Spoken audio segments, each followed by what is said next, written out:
نحمده ونصلي على رسوله الكريم أما بعد قال النبي صلى الله عليه وسلم طلب العلم فريضة على كل مسلم ومسلمة.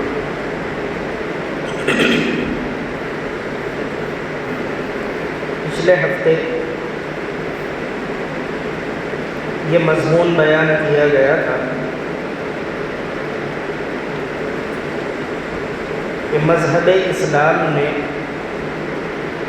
اور قرآن کریم میں جو وحی اور جو قرآن سب سے پہلے نازل ہوا، اس میں اللہ تبارک و تعالی نے مسلمانوں سے کہا، مسلمانوں سے نہیں بلکہ تمام لوگوں سے کہا کہ پڑھیے. تو پڑھنے کی مذہب اسلام میں سب سے زیادہ اہمیت ہے. اس کے بعد ہم نے یہ بات بتائی تھی کہ پڑھنا کب سے شروع ہوتا ہے. پڑھنے کی ابتدا اور اسٹارٹنگ کب سے ہوتی ہے، تو 4 مرحلے بتائے گئے تھے کہ پڑھنے کے 4 مرحلے. ان میں سے سب سے پہلا مرحلہ اور سب سے پہلا لیول پڑھنے کا بتایا گیا تھا کہ وہ بچے کے دودھ پینے کا زمانہ ہے. بچہ جب سے ماں کے پیٹ میں آتا ہے اور اس کے اندر روح پھونکی جاتی ہے، وہ دودھ پینے کا زمانہ کہلاتا ہے. ہم تو یہ سمجھتے ہیں کہ بچہ پیدا ہو جائے، پیدا ہو کر وہ دودھ پینا شروع کرے، وہ دودھ پینے کا زمانہ ہوتا ہے. لیکن کتابوں میں یہ بات لکھی ہے کہ اصل دودھ پینے کا زمانہ وہیں سے شروع ہو جاتا ہے جب بچہ ماں کے پیٹ میں ہوتا ہے اور 5ویں 6ٹھے مہینے میں اس کے اندر روح ڈال دی جاتی ہے. تبھی سے وہ بچہ اپنی ماں کے پیٹ سے سیکھنا شروع ہو جاتا ہے.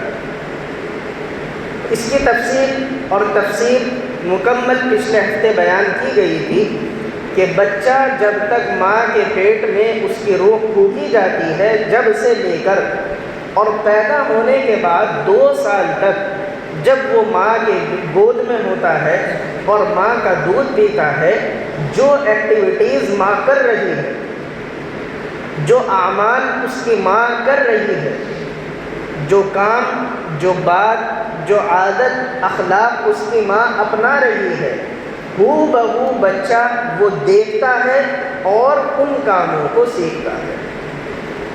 اس لیے سب سے پہلا مرحلہ تعلیم کا یہ ہے کہ اپنے کردار کو ٹھیک کیا جائے، اپنے اعمال کو ٹھیک کیا جائے، اپنے آپ کو درست کیا جائے، اگر یہ چاہتے ہیں کہ ہماری اولادیں درست ہو جائیں. ہم نے ایک اور بات آپ کو بتائی تھی کہ جس وقت ماں اور باپ صحبت کرتے ہیں، جس وقت ایک مرد اور ایک عورت صحبت کرتا ہے اور اس صحبت سے بچے کا نطفہ باپ کے اندر سے نکل کر ماں کے رحم میں جاتا ہے، اس وقت میں جو ماں باپ کے جذبات ہوتے ہیں، وہ جذبات بھی بچے کے اندر منتقل ہوتے ہیں. مثال کے طور پر ایک مرد اور ایک عورت کی شادی ہوئی اور مرد کے اندر اس وقت اس کی شادی ہوئی جب اس کے اندر غصہ زیادہ ہے. اب اس نے ایسے جذبات میں اپنی بیوی سے صحبت کی، اس کا نطفہ بیوی کے رحم میں گیا. چونکہ باپ غصے والا ہے، اس نطفے سے جو بچہ پیدا ہوگا اس کے اندر بھی غصہ، اس بچے کے اندر بھی غصہ آٹومیٹک پیدا ہو جائے گا. اب اندازہ لگائیے کہ اگر باپ گناہگار ہے، باپ بدنظری کرنے والا ہے، باپ غیر محرموں کو شوق سے دیکھنے والا ہے، اور اسی حالت میں اس کا نطفہ ماں کے رحم میں، اس کی بیوی کے رحم میں گیا، تو پھر اس بچے کے اندر یہ برے جذبات پیدا نہیں ہوں؟ ظاہر ہے کہ ضرور پیدا ہوں گے. اس لیے سب سے پہلی چیز یہ ہے کہ اپنے کردار پر، اپنے اعمال پر، اپنے افعال پر، اپنی زندگی پر دھیان دیں اگر یہ چاہتے ہیں کہ ہماری نسلیں، ہماری اولاد درست ہو جائے. یہ پہلا مرحلہ ہے. پھر دوسرا مرحلہ ہم نے بتایا تھا کہ تعلیم حاصل کرنے کا دوسرا مرحلہ ہے بچپن کا زمانہ، یعنی جب بچہ دودھ پینا چھوڑ دیتا ہے اور خود چلنا پھرنا شروع کر دیتا ہے، کچھ بولنا، سننا، سمجھنا، دیکھنا شروع کر دیتا ہے، یہ بچپن کا زمانہ ہوتا ہے۔ اس زمانے میں بچہ جو دیکھتا ہے اور اپنے ماں باپ کو جو کرتا ہوا دیکھتا ہے، جو بولتا ہوا دیکھتا ہے، جو اعمال ان کے دیکھتا ہے، ان کو سیکھتا ہے۔ اس کی مثال کتابوں میں لکھی ہے کہ چھوٹا بچہ جب بچپن کے زمانے میں ہوتا ہے وہ ایسے ہوتا ہے جیسے خالی کاپی ہوتی ہے۔ خالی کاپی پہ آپ جو بھی لکھ دیں گے وہ ہمیشہ کے لیے اس پر لکھا جائے گا۔ اسی طریقے سے بچپن میں بچے کا دل ہوتا ہے، جو آپ اپنے اعمال سے، اپنے کردار سے، اپنی عادت و اخلاق سے اس پر لکھ دیں گے، ہمیشہ کے لیے بچے کی عادتیں ایسی ہی ہو جائیں گی۔ آپ دیکھیے چھوٹے چھوٹے بچے ہوتے ہیں، جب وہ چلنا پھرنا شروع کر دیتے ہیں، ایسے وقت میں وہ سب سے زیادہ سیکھتے ہیں۔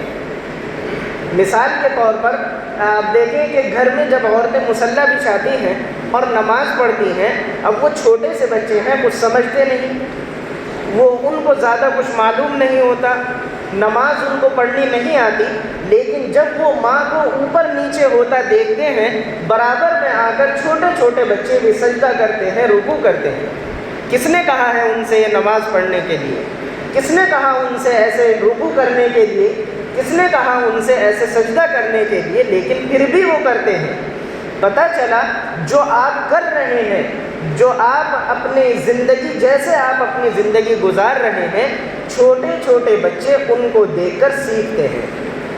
اس لیے دوسری چیز ہے کہ جب بچے بچپن کے زمانے میں آ جائیں، ایسے زمانے میں آ جائیں کہ وہ آپ کو دیکھ کر سیکھنے لگیں، تو اپنے گھر کا ماحول درست کرنا چاہیے، اپنے گھر کا ماحول اچھا کرنا چاہیے۔ جیسا گھر کا ماحول ہوگا، بچے بھی اسی طریقے کے ماحول سے اپنی تربیت کو، اپنی تعلیم کو حاصل کریں گے، اور جب بچپن کے زمانے میں جو بات ان کے دل پر بیٹھ گئی، جب وہ بوڑھے ہو جائیں گے تب تک بھی وہ بات ان کے دل پر چھپی رہے گی، وہ بات ان کے دل پر بیٹھی رہے گی۔ چنانچہ دوسری چیز اور دوسرا مرحلہ یہ ہے کہ اپنے گھروں کا ماحول درست کریں۔ اب ہمارے گھروں کا ماحول کیا ہے؟ گھروں کا ماحول یہ ہے کہ شوہر کو ذرا سا اپنی بیوی پر غصہ آ گیا، بس وہ گالی گلوچ پر اتر آیا، مار پیٹ پر اتر آیا، بچے کے سامنے ہی اس کی ماں کو وہ مار رہا ہے، گندی گندی گالیاں دے رہا ہے۔ ہم دیکھتے ہیں کہ چھوٹے چھوٹے بچے جن کو ٹھیک سے چلنا بھی نہیں آتا، جن کو اور دوسرے کام کرنے نہیں آتے، ان کے زبانوں پر گالیاں جاری ہو جاتی ہیں۔ یہ کیوں ہوتا ہے؟ جب وہ دیکھتے ہیں کہ باپ ان کے سامنے، ان کا باپ گالیاں دے رہا ہے، پھر وہ چھوٹے بچے گالیوں سے کیسے رکیں گے؟ وہ اور کچھ نہیں کرتے، بس کھیلتے پھرتے ہیں، اور ذرا سی کسی سے کوئی بات ہوئی فوراً گالی بک دیتے ہیں۔ لوگ یہ سمجھتے ہیں، ماں باپ یہ سمجھتے ہیں کہ بچہ باہر سے گالیاں سیکھ رہا ہے۔ ایسا بھی ہو سکتا ہے کہ جن بچوں کے ساتھ وہ کھیل رہا ہے ان سے بھی سیکھ لے، لیکن وہ سب سے زیادہ اپنے ماں باپ سے سیکھتا ہے۔ اس لیے اگر چاہتے ہیں کہ ہمارے اولاد، نسلیں، آگے آنے والی نسلیں سدھریں، سنوریں، تو سب سے پہلے اپنے آپ کو ٹھیک کریں اور دوسرے اپنے گھر کے ماحول کو ٹھیک کریں۔ حضرت مفتی سعید صاحب رحمۃ اللہ علیہ نے اپنی کتاب میں واقعہ لکھا ہے کہ انگلینڈ لندن میں ایک مدرسہ ہے، آج بھی ہے وہ مدرسہ، اور آج بھی اس مدرسے کا قانون یہ ہے کہ اگر کسی کو اپنے بچے کو وہاں ایڈمیشن دلانا ہے تو ان مدرسے والوں کی شرط یہ ہے کہ آپ ادھر بچے کا ایڈمیشن کرائیں اور اپنا بستر لے کر آئیں اور خود 40 دن کی جماعت میں نکل جائیں۔ یہ آج بھی ان کا قانون ہے۔ اگر آپ اپنے بچے کا ایڈمیشن کرانا چاہتے ہیں، پہلی شرط یہ ہے کہ بچے کے ایڈمیشن سے پہلے آپ کو 40 دن کی جماعت میں جانا پڑے گا۔ اگر آپ تیار ہیں تو بچے کا ایڈمیشن ہوگا، اگر آپ تیار نہیں ہیں تو بچے کا ایڈمیشن نہیں ہوگا۔ کچھ لوگوں نے وہاں سے مفتی صاحب کو یہ کانٹیکٹ کیا اور ان سے کہا کہ حضرت یہاں پر یہ جو مدرسہ ہے یہ انہوں نے ایسی سخت شرط لگا رکھی ہے کہ اب کسی باپ کا ماحول ہے، اس کے پاس وقت ہے یا نہیں، وہ کہیں جاب کرتا ہے یا دوسرے مسئلے ہیں، بیمار ہے، اب وہ اپنے بچے کا ایڈمیشن کرانا چاہتا ہے لیکن یہ لوگ ایڈمیشن نہیں کرتے، چونکہ ان کے یہاں شرط یہ ہے کہ باپ کو پہلے 40 دن کی جماعت میں نکلنا پڑے گا۔ اب اس کے پاس وقت ہے نہیں ہے لیکن یہ لوگ ایڈمیشن نہیں کرتے۔ تو مفتی صاحب کا وہاں جانا ہوا اور اس مدرسے کے ناظم سے مفتی صاحب نے بات کی کہ آپ نے اتنی سخت شرط کیوں لگا رکھی ہے؟ آپ یہ شرط لگائیں کہ باپ کو 40 دن کی جماعت میں نکلنا ہے، کبھی بھی نکل جائے، لیکن یہ کیا شرط ہوئی کہ آپ داخلہ بھی نہیں لیں گے جب تک باپ 40 دن کی جماعت میں نہ نکلے۔ تو ان ناظم صاحب نے یہ بات بتائی کہ حضرت آپ بھی یہ بات جانتے ہیں کہ لندن کا قانون یہ ہے کہ آپ بچوں کو مار نہیں سکتے، اگر آپ نے بچوں کو مارا تو پولیس آئے گی اور آپ کو پکڑ کر لے جائے گی، ان کو دھمکا نہیں سکتے۔ اب ہم بچے کا ایڈمیشن اگر لے لیں اور ہم 30 دن، مہینے کے جو 30 دن ہوتے ہیں، 30 دن میں سے 3 دن ہم اپنے مدرسے میں چھٹی رکھتے ہیں اور 3 دن بچے اپنے گھر جاتے ہیں، 27 دن ہم بچوں پر محنت کرتے ہیں، ان کو مار نہیں سکتے، دھمکا نہیں سکتے، محبت سے، پیار سے ان کو ٹافیے دے دے کر، پیسے یا جو بھی کچھ لالچ دے کر ہم ان کو سمجھاتے ہیں اور ان کو نماز پڑھنے پر آمادہ کرتے ہیں۔ 27 دن کے بعد جب 3 دن کی چھٹی ہوتی ہے اور بچے اپنے گھر جاتے ہیں، گھر میں نہ باپ نماز پڑھتا ہے، نہ ماں نماز پڑھتی ہے، نہ بھائی نماز پڑھتا ہے، نہ بہن نماز پڑھتی ہے، 3 دن وہ گھر کے ایسے ماحول میں رہتے ہیں، ہماری 27 دن کی محنت خراب ہو جاتی ہے، اور پھر 3 دن کے بعد بچہ جب لوٹ کر آتا ہے تو وہ نماز کی عادت اس کی چھوٹ جاتی ہے۔ اب وہ مدرسے میں آتا ہے تو پھر وہ نماز نہیں پڑھتا، اب ہم پھر دوبارہ اس پر محنت کرتے ہیں، پھر 25-26 دن تک اس پر محنت کرتے ہیں، پھر چھٹی کا وقت آ جاتا ہے، بچہ گھر پہنچتا ہے، پھر اسی ماحول میں نہ نماز پڑھتا ہے نہ قرآن پڑھتا ہے، اسی برے ماحول میں وہ پہنچ جاتا ہے، پھر اس کی نمازوں کی عادت چھوٹ جاتی ہے۔ اس لیے ہم نے یہ شرط لگائی کہ جب باپ جماعت میں نکلے گا، جب باپ 40 دن دین کے ماحول میں رہے گا تو اسے بھی نماز پڑھنے کی عادت ہوگی، جب گھر کا ماحول نمازی ہوگا، پھر بچہ جب چھٹی کر کے مدرسے سے گھر میں جائے گا تو ہماری محنت جو ہم نے اس پر کی ہے وہ ضائع نہیں ہوگی۔ جب بچہ مدرسے میں نماز پڑھے گا تو گھر کے ماحول میں جب ماں باپ کو نماز پڑھتا ہوا دیکھے گا تو پھر وہ خود بخود نمازی ہو جائے گا۔ تو یہ لاجک ہے کہ بچہ جب دیکھتا ہے، جیسا ماحول دیکھتا ہے اسی ماحول میں وہ رچ بس جاتا ہے۔ اس لیے دوسرا نمبر یہ ہے کہ اپنے گھر کا ماحول ٹھیک کریں اور بچوں کی ذہانت، بچوں کی مینٹلٹی دیندار اور اسلامی بنائیں۔ آپ بچوں کو کچھ بھی پڑھائیں لیکن ان کی ذہانت دیندارانہ ہونی چاہیے۔ کبھی کبھی ماں باپ انجانے میں ایسی غلطیاں کر بیٹھتے ہیں کہ وہ بچوں کا دماغ خراب کر دیتے ہیں۔ مثال کے طور پر صرف بات بتا رہا ہوں، کسی کو کوئی نشانہ نہیں بنانا۔ ہمارے یہاں مکتب چلتا ہے، بچے پڑھنے کے لیے آتے ہیں، کچھ بچے انہوں نے چھٹی کی تو میں نے معلوم کیا کہ جناب بھائی تم نے چھٹی کیوں کی؟ کہ مفتی صاحب ہمارے ایگزام چل رہے تھے۔ بھائی ایگزام چل رہے تھے تو کیا ہوا؟ ایگزام چل رہے تھے تو پڑھنے آنے میں کیا پریشانی ہے؟ کہ ہمارے ممی پاپا نے کہا ہے کہ ایگزام چل رہے ہیں تو گھر بیٹھ کے اپنی اسکول کی تعلیم پڑھو اور قرآن چھوڑ دو۔ اب آپ نے تو یہ بات کہہ دی لیکن وہ بچہ اس کا کیا اثر لے گا؟ آپ سوچئے کہ بچہ اس بات کا کیا اثر، آپ نہیں سمجھ رہے ہیں لیکن بچہ اس بات کا کیا اثر لے گا؟ جب وہ بڑا ہو جائے گا تب بھی اس کے ذہن میں یہ بات بیٹھی رہے گی کہ جب آپ کو ضرورت ہو آپ قرآن کو چھوڑ دو، جب آپ مشغول ہو آپ قرآن کو چھوڑ دو، جب آپ بزی ہو آپ قرآن کو چھوڑ دو۔ تو میں نے اس سے پوچھا کہ بھائی تم نے کھانا چھوڑا، رات کو تم نے 12 بجے تک پڑھا، تم نے کھیلنا چھوڑا؟ کہ جی نہیں کچھ بھی نہیں چھوڑا، لیکن قرآن یہاں جو پڑھنے وہ 1 گھنٹے کے لیے آ رہا تھا وہ چھڑوا دیا۔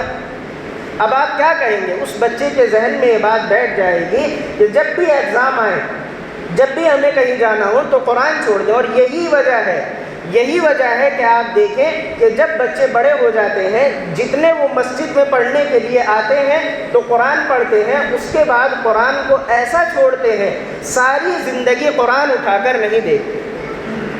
کتنے واقعات ایسے ہیں، بچپن میں قرآن پڑھا، بہت اچھا قرآن پڑھنا آ گیا، لیکن جب قرآن کو چھوڑا، آخر میں جب وہ جوان ہوئے یا ادھیڑ عمر کو پہنچ گئے تو قرآن پڑھنا بھی بھول گئے۔ یہ کب ہوتا ہے؟ جب آپ نے بچپن میں اس کے دماغ سے، اس بچے کے دماغ سے قرآن کی اہمیت نکال دی کہ جب آپ کو ضرورت ہو، آپ بزی ہو تو بس قرآن کو چھوڑ دو۔ تو اس لیے ایسا ماحول، ایسا ذہن بچوں کا بنانا چاہیے جو اسلامی اور دیندارانہ ماحول ہو۔ جب آپ دیندارانہ ذہن بنائیں گے تو پھر بچے خود بخود دین پر عمل کریں گے۔ تو دوسرا مرحلہ میں نے بتایا کہ دوسرا مرحلہ یہ ہے کہ اپنے گھر کا ماحول دیندارانہ بنائے۔ اور تیسری چیز یہ ہے، تیسری چیز جو تعلیم کا مرحلہ ہے وہ یہ کہ جب بچے بالغ ہو جائیں اور وہ اسکول کالجز میں جائیں تو وہاں پر مخلوط تعلیم سے ان کو بچانا چاہیے۔ جب لڑکیاں جوان ہو جاتی ہیں ان پر پردہ کرنا فرض ہو جاتا ہے۔ لڑکے جب جوان ہو جاتے ہیں تو ان کو اپنی نظر کی حفاظت کرنا فرض ہو جاتا ہے۔ تو دونوں کے لیے، جیسے لڑکی کے لیے پردہ کرنا فرض ہے، ایسے ہی لڑکوں کے لیے اپنی نظر کی حفاظت کرنا بھی فرض ہے۔ لیکن جب وہ ملے جلے ماحول میں، جہاں ایک ساتھ لڑکے لڑکیاں ایک کلاس میں بیٹھے ہیں، لڑکے بدنظری کریں گے اور لڑکیاں بے پردہ ہوں گی تو پھر کیسے ماحول بنے گا؟ اس لیے اس کا خاص خیال رکھیں کہ جب وہ اس ماحول میں پہنچ جائیں، اسکول وغیرہ میں، کالجز وغیرہ میں پہنچے تو اس کا اہتمام کرنا چاہیے۔ جہاں تک ممکن ہو مخلوط تعلیم سے، ملی جلی تعلیم سے، بے پردگی سے ان کو بچانا چاہیے۔ چوتھی بات ایک اور رہ گئی ہے، چوتھا مرحلہ تعلیم کا ہے کہ جب آدمی ادھیڑ عمر میں پہنچ جائے تو پھر اس کی تعلیم کا زمانہ کیسے ہو اور اس کی تعلیم کی نظام کیسے ہو، یہ انشاءاللہ آئندہ ہفتے بتایا جائے گا۔ لیکن اس وقت سب سے ضروری بات جو بتائی گئی ہے کہ بچے جب بچپن میں ہوتے ہیں، دودھ پینا جب وہ چھوڑ دیتے ہیں، بچپن کا جو ماحول ہوتا ہے اس میں جو ماں باپ کرتے ہیں بچے اس کو دیکھ کر سیکھتے ہیں، جو ماں باپ بولتے ہیں بچے اس کو سن کر سیکھتے ہیں۔ اس لیے اپنی گفتگو کو ٹھیک کریں، اپنے اعمال کو درست کریں، تو پھر جب بچے آپ کو صحیح دیکھیں گے تو ان کے اعمال بھی ٹھیک ہو جائیں گے۔ اور اگر آپ غلط ہوں گے، آپ برے ہوں گے، گناہ گار ہوں گے، جو بچے دیکھیں گے وہی وہ اپنے ذہن میں اور وہی وہ اپنے دل میں بٹھا لیں گے اور ان کا ماحول بھی خراب ہوگا۔ اس لیے سب سے پہلے اپنے آپ کو درست کریں، اپنے گھر کے ماحول کو درست کریں۔ اللہ تبارک و تعالی ہم سب کو محنت کرنے کی توفیق عطا فرمائے۔